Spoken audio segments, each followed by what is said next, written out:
Hi everyone, welcome to Navneet IAS academy. So हम यहाँ पे जो है करंट अफेयर्स का जो कोर्स है राइट, वो यहाँ पे स्टार्ट करने वाले हैं दिसंबर मंथ का।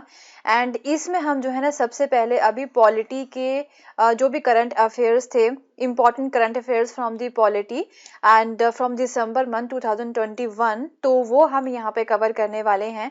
नवंबर मंथ के जो पॉलिटी के करंट अफेयर्स थे इम्पॉर्टेंट, वो हमने यहाँ पे जो है अपनी प्रीवियस वीडियोस में कवर कर लिए हैं। एंड अगर आपको जो है वो कवर करने हैं तो आप मेरी प्रीवियस वीडियोस को देख सकते हो। एंड मैं जो है ना ऊपर नोटिफिकेशन में भी आपको यहाँ पे प्रोवाइड करवा दूंगी उसका लिंक, राइट। उस पर्टिकुलर एक तरह से प्लेलिस्ट जो है ना उसकी करंट अफेयर्स की पॉलिटी की फ्रॉम दी नवंबर मंथ, तो उसका जो है यहाँ पे एक लिंक जो है वो आपको प्रोवाइड करवा दूंगी, राइट। सो ये जो है मेरे टेलीग्राम चैनल का लिंक है, इस पे आपको जो है daily news articles to read जो है the Hindu and Indian Express के उसकी इंफॉर्मेशन मिलेगी। लिंक इसका जो है वो नीचे मैं डिस्क्रिप्शन में भी दे चुकी हूँ, डायरेक्टली वहां पे जाके आप इसे फॉलो कर सकते हो, राइट।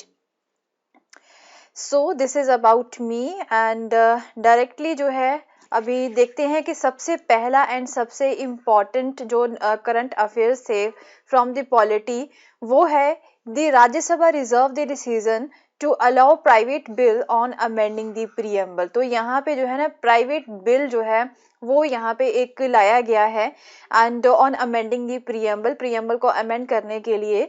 तो फिर राज्यसभा ने जो है ना इस डिसीजन को एक तरह से अभी रिजर्व में रखा है कि प्रीएम्बल को अमेंड किया जा सकता है या नहीं किया जा सकता है। तो किसने जो है ये बिल यहाँ पे एक तरह से मूव किया है? बीजेपी मेंबर है फ्रॉम द केरला केजे अल्फोंस, उन्होंने जो है ना ये एक तरह से मोशन जो है मूव किया है to introduce the constitution amendment bill 2021 in the upper house that would amend the preamble. तो वो ये बोलते हैं कि एक कॉन्स्टिट्यूशन अमेंडमेंट बिल जो है 2021 का जो है वो यहाँ पे लाया जाए सो दैट कि प्रीएम्बल को जो है अमेंड किया जा सके। ओके, तो ये जो है काफी इंपॉर्टेंट हो जाता है आपके लिए, आपके एग्जाम पर्पस के लिए प्रीएम्बल को पढ़ना जो है आपके लिए काफी इंपॉर्टेंट हो जाता है। तो अभी देखते हैं कि कॉन्स्टिट्यूशन अमेंडमेंट बिल जो है 2021 का, उसमें क्या चीज जो है बोली गई है, क्या चेंजेस जो है वो यहाँ पे लाना चाहते हैं। तो जो है इसमें जैसे कि कुछ वर्ड्स हैं, आपको पता होगा प्रीएम्बल में जो है कुछ वर्ड्स हैं जैसे कि इक्वेलिटी हो गई, राइट, जैसे कि इक्वेलिटी ऑफ स्टेटस या फिर अपॉर्चुनिटी, और भी कई सारे वर्ड्स हैं, सॉवरेनिटी हो गई। तो इस तरह के वर्ड्स जो है यहाँ पे इंक्लूड किए गए हैं प्रीएम्बल में। एंड बट जो है ना वो ये चाहते हैं कि ये जो वर्ड है ना equality of status and of opportunity, right, status and एक तरह से अपॉर्चुनिटी की जो इक्वेलिटी का वर्ड है ना इसे चेंज करके इसकी जगह पे जो है नया वर्ड जो है वो ऐड किया जाए। तो नया वर्ड कौन सा है? The equality of status and of opportunity to be born, to be fed, to be educated, to get a job and to be treated with the dignity। Mean वो बोलते हैं that कि equality of status and of opportunity, यही word जो है preamble में add किया गया है, उसकी जगह पे जो है ये लाया जाए equality of status and of opportunity, right. किसकी अपॉर्चुनिटी? वो जो है यहाँ पे एक तरह से अच्छे से मेंशन किया जाए कि किस चीज की यहाँ पे अपॉर्चुनिटी होनी चाहिए। स्टेटस जो है ना राइट, वो कौन से स्टेटस की यहाँ पे बात कर रहे हैं, जैसे कि to be born, to be fed, to be educated, to get a job and to be treated with dignity, right. तो ये वर्ड जो है वो यहाँ पे ऐड करना चाहते हैं। तो दूसरा जो है एक और चेंज वो लाना चाहते हैं कि सोशलिस्ट वर्ड जो है ना यहाँ पे प्रीएम्बल में, उसकी जगह पे जो है ना इक्विटेबल वर्ड जो है वो ऐड कर दिया जाए। मीन इक्वेलिटी, मीन हर पर्सन जो है वो यहाँ पे इक्वल है, हर एक चीज में इक्वेलिटी हर एक पर्सन को। तो वही चीज यहाँ पे चाहते हैं, ये दो चेंजेस जो वो यहाँ पे लाना चाहते हैं, इसकी वजह से उन्होंने जो है ये प्राइवेट बिल जो है वो मूव किया है। Okay, so the bill also proposes, and इसके अलावा ये जो है कुछ नई चीज ऐड ऑन भी करना चाहती हैं। ये तो दो चेंजेस जो है ना वो यहाँ पे करना चाहते हैं, उसके अलावा एक और चीज जो है वो यहाँ पे ऐड ऑन करना चाहते हैं, वो ये है that access to the information technology and happiness as objectives. जो है ना ऑब्जेक्टिव जो होते हैं प्रीएम्बल के, उसमें वो बोलते हैं कि इंफॉर्मेशन टेक्नोलॉजी का एसेस जो है वो सभी को होना चाहिए एंड हैप्पीनेस, राइट, ये चीजें भी जो है उसमें ऐड की जाए, राइट। तो ये चीजें आपको यहाँ पे याद रखनी है। तो अभी हमारे लिए जो है ना प्रियम्बल जो है वो काफी इंपॉर्टेंट हो जाता है, तो उसके बारे में थोड़ा सा जो है नजर मार लेते हैं। बाकी आपको पता ही है कि आपको जो है किस तरह से इसकी प्रिपरेशन करनी है।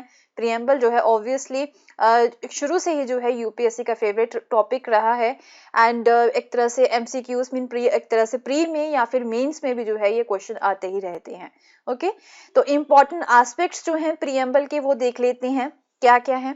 So it is the source of authority of the constitution, mean constitution की जो है ना एक तरह से अथॉरिटी वो किससे मिलती है, it derives it's authority from the people of India. तो जो प्रियम्बल है या फिर जो कॉन्स्टिट्यूशन है उसकी अथॉरिटी कौन देता है, एक तरह से जो इंडिया के लोग हैं, हम लोग जो है ना वो यहाँ पे अथॉरिटी देते हैं। ओके, एंड ये जो है प्रियम्बल वो इंडियन स्टेट जो है ना उसकी नेचर के बारे में भी हमें यहाँ पे बताता है। इसमें जो है जैसे कि वर्ड्स ऐड किए गए हैं sovereign, socialistic, secular, democratic and the Republican polity. तो ये वर्ड्स जो है इसमें ऐड किए गए हैं, एंड इन वर्ड्स को पढ़ के हम ये एक तरह से अंदाजा लगा सकते हैं कि इंडिया कंट्री जो है उसकी नेचर किस तरह की है। सोवेरियन है, सोशलिस्ट है, and secular, democratic and even Republican polity है यहाँ पे। एंड इसमें जो है ना कॉन्स्टिट्यूशन के जो ऑब्जेक्टिव्स हैं वो भी जो है प्रियम्बल में बताए गए हैं, जैसे कि ये वर्ड्स भी इसमें इंक्लूडेड हैं, जस्टिस हो गया, liberty, equality and fraternity as the objectives. तो ये हमारे ऑब्जेक्टिव्स हैं, तो ये कॉन्स्टिट्यूशन के ऑब्जेक्टिव्स जो है वो यहाँ पे स्पेसिफाई करता है प्रियम्बल। तो प्रियम्बल जैसे कि आपको पता है कि प्रियम्बल जो है ना इंट्रोडक्टरी पार्ट है हमारे कॉन्स्टिट्यूशन का। जैसे हर एक कोई भी बुक होती है, कोई बुक का यहाँ बुक आप यहाँ पे लेते हो उसका एक इंडेक्स होता है, उसमें ये बता रखा होता है कि आप इस बुक में क्या पढ़ने वाले हो, एंड बुक का जो ऑब्जेक्टिव वाला पेज है ना वो भी यहाँ पे दे रखा होता है, जैसे कि इंट्रोडक्शन होती है बुक की वो भी यहाँ पे दे रखी होती है। तो उससे ही यहाँ पे जैसे कि सिमिलरली हमारा जो कॉन्स्टिट्यूशन है, कॉन्स्टिट्यूशन का जो इंट्रोडक्टरी पार्ट है उसे प्रियम्बल बोला जाता है।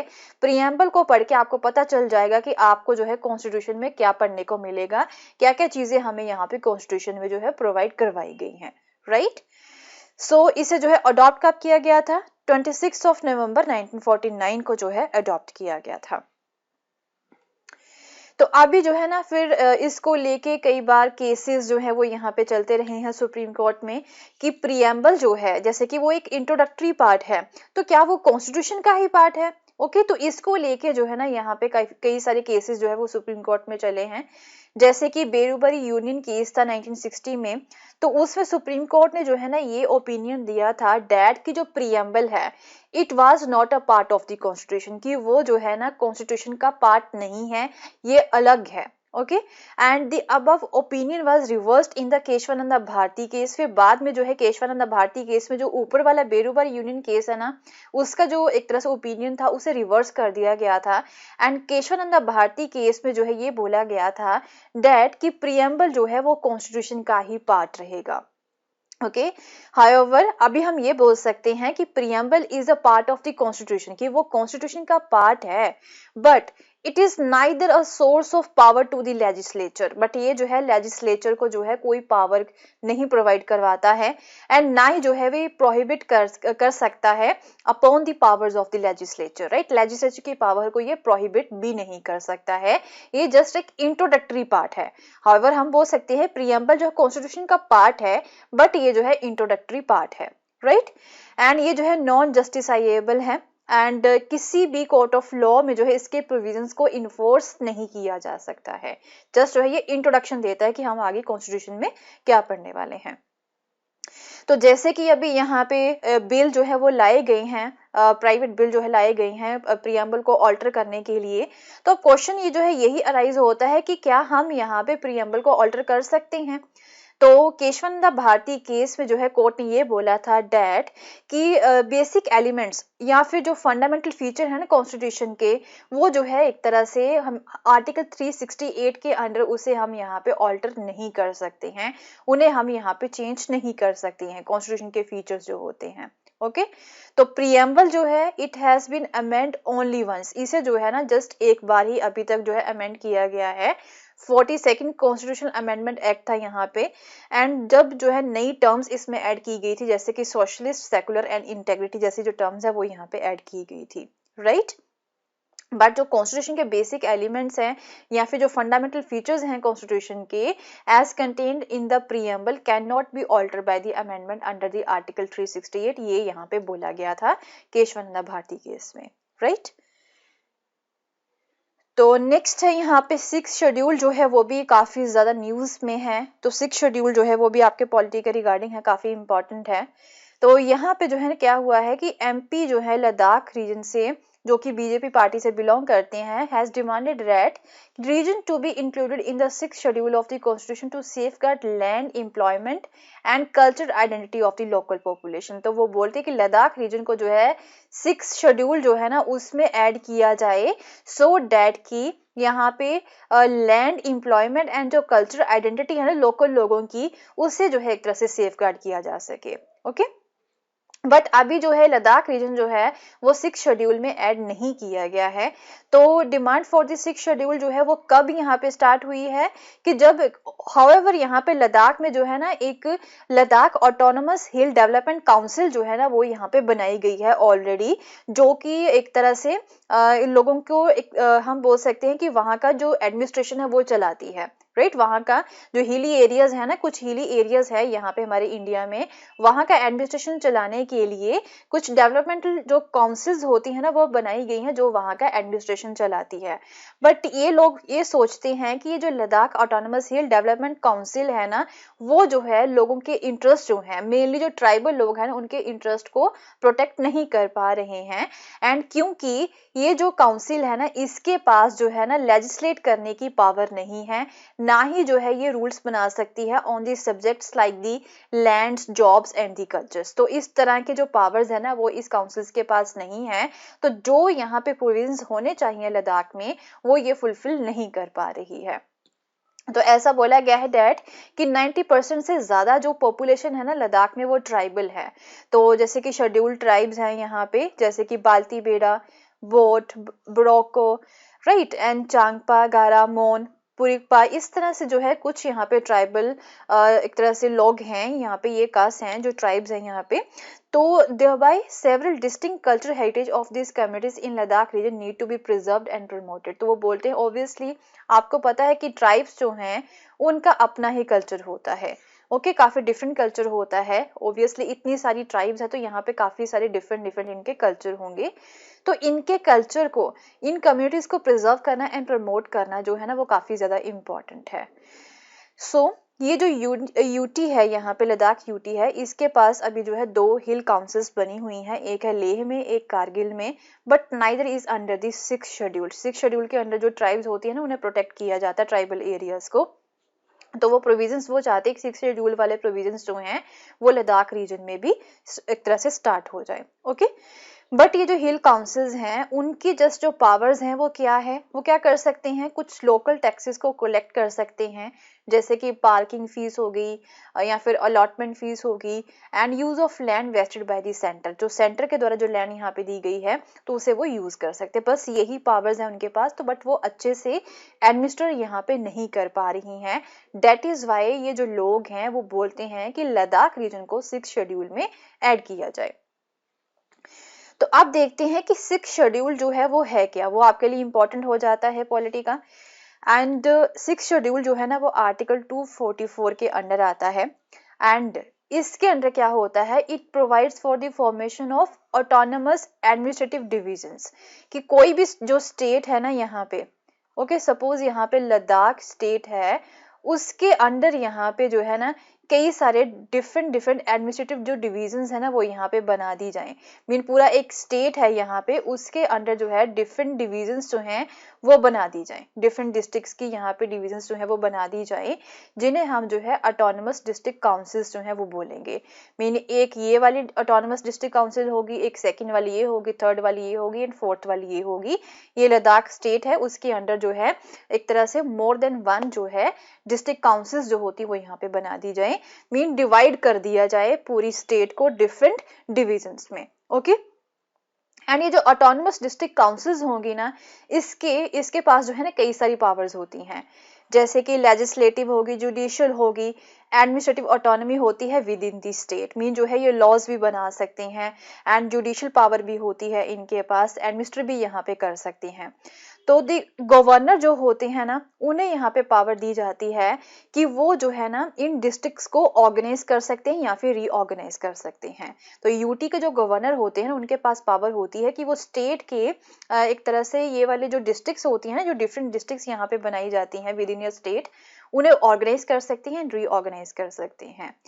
तो जैसे कि लद्दाख में कई सारी ट्राइब्स हैं, तो उन वहां पे जो है ना एक तरह से इस तरह की डिफरेंट डिस्ट्रिक्ट्स बननी काफी ज्यादा इंपॉर्टेंट हो जाती हैं अगर उनके इंटरेस्ट को प्रोटेक्ट करना है यहाँ पे। तो so if there are different tribes in the autonomous district, the governor can divide the district into several autonomous regions, right? so अब composition की बात करें तो इस हर एक डिस्ट्रिक्ट में जो है ना डिस्ट्रिक्ट काउंसिल होगी, एक तरह से ग्रुप, एक तरह से मेंबर्स होंगे डिफरेंट इसमें, जिसमें 30 मेंबर्स हम बोल सकते हैं। एक काउंसिल बनाई जाएगी, हर एक डिस्ट्रिक्ट में एक काउंसिल बनाई जाएगी जिसे हम डिस्ट्रिक्ट काउंसिल बोलेंगे, जिसके 30 मेंबर्स होंगे। एंड इन 30 मेंबर्स में से जो 4 मेंबर जो होंगे वो नॉमिनेटेड होंगे बाय द गवर्नर, एंड जो रिमेनिंग 26 होंगे उन्हें जो है एक तरह से इलेक्शन के थ्रू, डायरेक्ट इलेक्शन के थ्रू जो है इलेक्ट किया जाएगा। एंड ये 5 साल के लिए जो है यहाँ पे काम कर सकते हैं जो इलेक्टेड मेंबर्स होते हैं, एंड नॉमिनेटेड मेंबर्स जो होते हैं वो जो है जब तक गवर्नर चाहे वहां पे काम कर सकते हैं। तो इन काउंसिल्स की पावर क्या होती है, वो जो है ना जो एरियाज उनके अंडर होते हैं उन्हें वो एडमिनिस्टर करते हैं, वहां का प्रशासन चलाते हैं, एंड वो लॉज बना सकते हैं ऑन दी स्पेसिफाइड मैटर्स, जैसे कि लैंड हो गया, फॉरेस्ट हो गए, canal, water, shifting, cultivation, village administration, property की इनहेरिटेंस को लेके, मैरिज एंड डाइवोर्स को लेके, सोशल कस्टम्स को लेके, एंड सो ऑन, राइट। तो इतनी सारी पावर्स जो है ना उन काउंसिल्स के पास यहाँ पे होती है, राइट। बट ये सभी लॉज जो है ना वो जब गवर्नर पास करेंगे फिर ही जो है वो लागू हो सकेंगे, उनकी एसेंट की यहाँ पे काफी ज्यादा जरूरत होती है। एंड फिर जो है उन डिस्ट्रिक्ट्स में फर्दर यहाँ पे विलेज काउंसिल्स भी जो है वो बनाई जा सकती हैं, सो डैट की जो विलेजेस के भी इंटरेस्ट यहाँ पे प्रोटेक्ट किए जा सके। हर एक डिस्ट्रिक्ट में कई सारे विलेजेस भी होते हैं ना, तो वहां पे विलेज काउंसिल्स भी बनाई जा सकती हैं, राइट। तो नेक्स्ट है यहाँ पे आपका प्राइवेट मेंबर बिल, क्योंकि जो है ना यहाँ पे जैसे कि आपने देखा है अभी फर्स्ट न्यूज हमने यहाँ पे पढ़ी है कि प्रीएम्बल को अमेंड करने के लिए एक प्राइवेट मेंबर ने जो है बिल यहाँ पे एक तरह से स्टार्ट किया है, उसे लेके आई है वो, तो मूव किया है। तो इसी तरह से जो है ना और भी कई सारे जो है प्राइवेट मेंबर्स ने जो बिल्स है ना वो यहाँ पे मूव किए हैं। तो ये इसी की वजह से जो प्राइवेट मेंबर बिल है ना ये टॉपिक काफी ज्यादा न्यूज में है। सो हम बोल सकते हैं कि 153 एक तरह से अप्रोक्सीमेटली 153 प्राइवेट मेंबर बिल जो है वो इंट्रोड्यूस किए गए हैं लोकसभा में ऑन द प्रीवियस फ्राइडे, दिसंबर की बात करें हम यहाँ पे। तो सो including one that six protection from lynching, जैसे कि protection from the lynching, and कुछ यहाँ पे ये चाहते हैं कि भगवत गीता जो है वो एजुकेशनल इंस्टीट्यूशन में जो है पढ़ाई जाए, कंपल्सरी टीचिंग उसकी जो है स्टार्ट की जाए। इस तरह से कई सारे प्राइवेट बिल जो है वो लाए गए हैं। तो अभी हम यहाँ पे ये देखते हैं कि एक्चुअल में प्राइवेट मेंबर होते कौन हैं जो यहाँ पे बिल ला सकते हैं, प्राइवेट बिल जो है वो लाते हैं। पहले प्राइवेट मेंबर होते कौन हैं, कोई भी एमपी, राइट, जो कोई भी पर्सन यहाँ पे वो एमपी होना चाहिए, and who is not a minister, but उसे जो है मिनिस्टर नहीं बनाया गया है, उस एमपी को यहाँ पे हम क्या बोल देते हैं, प्राइवेट मेंबर बोल देते हैं, right. And the purpose of the private member bill, तो जब वो कोई भी बिल यहाँ पे लोकसभा में इंट्रोड्यूस करता है तो उसका जो है ना पर्पस क्या होता है कि गवर्नमेंट जिस टॉपिक के ऊपर यहाँ पे ध्यान नहीं दे पा रही है उसकी तरफ जो है उसकी अटेंशन को यहाँ पे लेके आना है। जो गैप्स है ना यहाँ पे एग्जिस्टिंग लीगल फ्रेमवर्क में जिसकी यहाँ पे लेजिस्लेटिव इंटरवेंशन की काफी ज्यादा जरूरत है, वो यहाँ पे गवर्नमेंट की नजर में लेके आना है। ये उनका मेन पर्पस होता है प्राइवेट बिल को लाने का। तो क्या प्राइवेट मेंबर के बिल को एक्सेप्ट किया जा सकता है? यस, ऑफ कोर्स किया जा सकता है, इसे रिजेक्ट भी किया जा सकता है। तो ये चीज कौन डिसाइड करता है? राज्यसभा का चेयरमैन एंड लोकसभा का जो स्पीकर है वो इसे जो है एक तरह से डिसाइड करता है कि उसके बिल को एक्सेप्ट करना है या नहीं करना है, राइट। तो यहाँ पे क्या होता है कि अगर इसकी रिजेक्शन हो भी जाती है इस बिल की, तो इसका जो है ना पार्लियामेंट्री कॉन्फिडेंस जो होता है इन द गवर्नमेंट, वो उसके ऊपर कोई इम्प्लीकेशन नहीं पड़ती है, अब क्या होता है कि किस तरह से जो है ये एक तरह से बिल जो है वो इंट्रोड्यूस किया जाता है। तो कोर्स ऑफ एक्शन जो है ना वो इट इज रफली the same for the both houses. तो member must give at least a month notice, में जो मेंबर है उसे पहले जो है 1 महीने पहले यहाँ पे जो है नोटिस देना पड़ता है कि जब उसने यहाँ पे ये बिल इंट्रोड्यूस करना होता है ना लोकसभा में या फिर राज्यसभा में, उसे इंट्रोड्यूस करने के 1 महीने पहले यहाँ पे जो है ना नोटिस देना पड़ता है। फिर जो हाउस सेक्रेटेरिएट होते हैं वो एग्जामिन करते हैं कि क्या जो है इस बिल को जो है लाया जा सकता है, इंट्रोड्यूस किया जा सकता है या नहीं किया जा सकता है। जो कॉन्स्टिट्यूशन प्रोविजंस हैं यहाँ पे या फिर लेजिस्लेशन के रूल्स हैं, राइट, उसके अकॉर्डिंग इस बिल को यहाँ पे बनाया गया है या नहीं बनाया गया है, तो वो इसे जो है एग्जामिन करते हैं। उसके बाद में जो है इस बिल को लिस्ट किया जाता है, राइट। अब एक्सक्लूजन की बात करें तो इसके ऊपर डिस्कशन कब होती है, जो बिल होता है फिर उसे जो है उसकी डिस्कशन भी तो होती है यहाँ पे लोकसभा में, राज्यसभा में।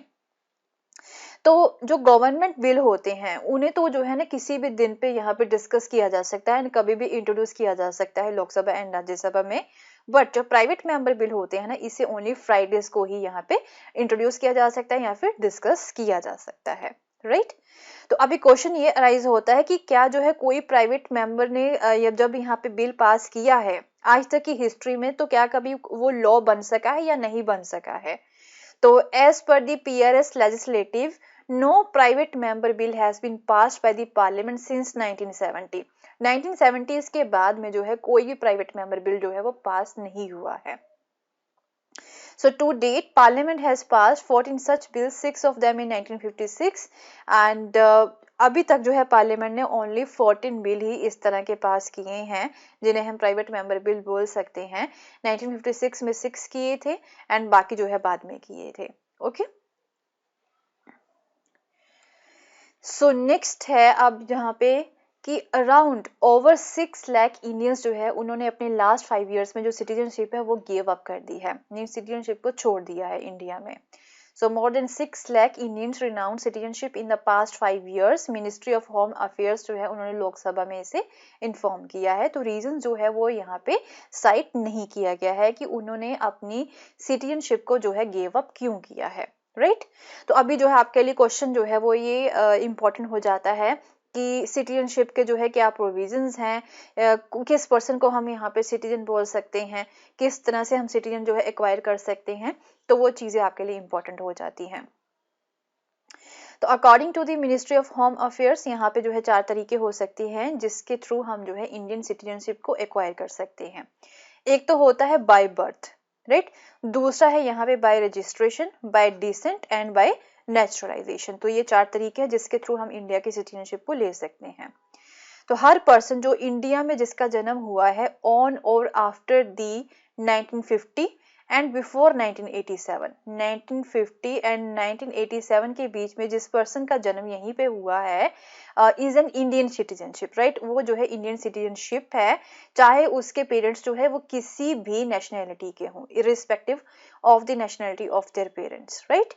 एंड उसके बाद में every person born in India between 1987, अब जो है ये 1987 तक की बात की थी हमने, अब 1987 से लेके 2004 तक की अगर हम यहाँ पे बात करें, राइट, उसके बीच में जिस पर्सन का भी यहाँ पे जन्म हुआ है, राइट, तो वो जो है इंडियन सिटीजनशिप है, बट जो है उसका एटलीस्ट एक पेरेंट जो है वो इंडियन सिटीजन होना चाहिए। Okay, if either of their parent is a citizen of India at the time of their birth.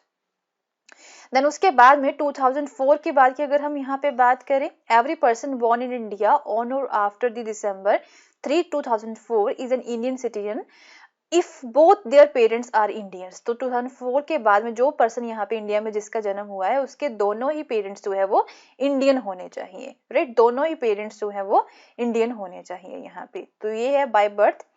Then उसके बाद में रजिस्ट्रेशन के थ्रू भी यहाँ पे जो है इंडिया की सिटीजनशिप जो है वो ली जा सकती है।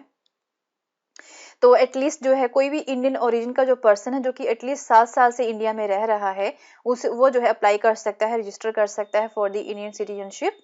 एंड उसके अलावा a person of Indian origin who is a resident of any country outside undivided India can apply for the citizenship, right. जब अनडिवाइडेड इंडिया था यहाँ पे, उससे पहले वो पर्सन जो है बाहर चला गया था, किसी दूसरी कंट्री की उसने एक तरह से वो ले ली थी, सिटीजनशिप ले ली थी, तो वो पर्सन भी जो है अप्लाई कर सकता है कि इंडियन सिटीजनशिप को, बट एटलीस्ट जो है 7 साल तक जो है वो यहाँ पे इंडिया में रहता होना चाहिए।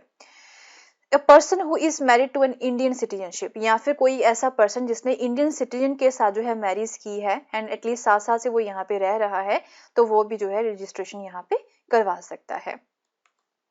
फिर minor children of the person who are citizen of India में ऑल्सो अप्लाई, राइट। तो माइनर चिल्ड्रन जो होते हैं एक तरह से जिसका जन्म यहाँ पे बाहर हुआ है बट उसके पेरेंट्स जो हैं वो यहाँ पे इंडिया के हैं, तो वो बच्चा जो है ना वो भी यहाँ पे सिटीजनशिप के लिए जो है अप्लाई कर सकता है, राइट। देन उसके बाद में बाय डिसेंट हो गया, a person born outside India on or after January 26, 1950 is a citizen of India if their father was a citizen of India by birth, right, by descent। अगर कोई person, कोई बच्चा जो है जिसका जन्म यहाँ पे बाहर हुआ है, राइट, तो जो है वो भी इंडिया में सिटीजनशिप ले सकता है अगर उसके पिता जो है वो बाय बर्थ इंडियन थे यहाँ पे, okay. A person born outside India on or after December 1992 but before December 2004 if either of their parent was a citizen of India by the birth, तो वही कोई भी एक पेरेंट जो है ना उसका इंडियन होना चाहिए, तो वो बच्चा जो है वो इंडिया की सिटीजनशिप ले सकता है, right, bye decent.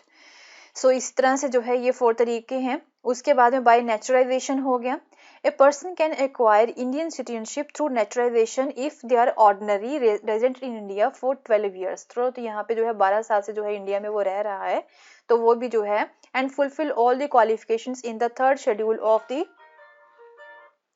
Citizenship act 1955, right. तो बाय नेचुरलाइजेशन में ऑब्वियसली 12 साल से ज़्यादा जो है उसे हो चुके हैं, तो वो जो है ऑब्वियसली उसे सिटीजनशिप यहाँ पे मिलेगी ही मिलेगी। A person can acquire Indian citizenship through naturalisation if their ordinary resident in India for 12 years. तो वो जो है 12 साल से यहाँ पे रह रहा है एंड जो है उसे ऑब्वियसली बाय नेचुरलाइजेशन मीन जो है नेचुरली जो है वो इंडिया का सिटीजनशिप ही कहलाएगा, राइट।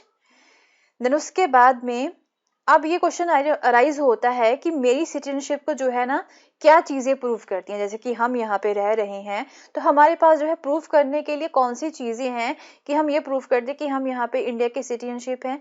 तो बट इंडिया में इस तरह के कोई भी डॉक्यूमेंट नहीं है जिसके थ्रू हम ये प्रूफ कर सके कि हम यहाँ पे इंडिया के सिटीजनशिप हैं, राइट।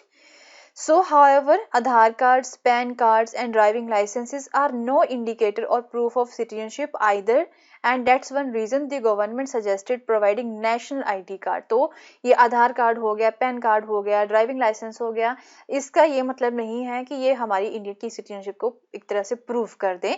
इसी की वजह से अब गवर्नमेंट जो है ना वो ये डिसाइड कर रही है, वो ये सजेस्ट कर रही है कि एक जो है नेशनल ID कार्ड जो हर एक पर्सन को प्रोवाइड करवाया जाए, जो कि एक तरह से NRC के ऊपर बेस्ड होगा, नेशनल रजिस्टर ऑफ सिटीजन्स के ऊपर ही बेस्ड होगा, राइट। सो सिटीजनशिप एक्ट 1955 जो है ना उसके अकॉर्डिंग जो है किस तरह से कोई पर्सन जो है अपनी सिटीजनशिप को लूज कर सकता है।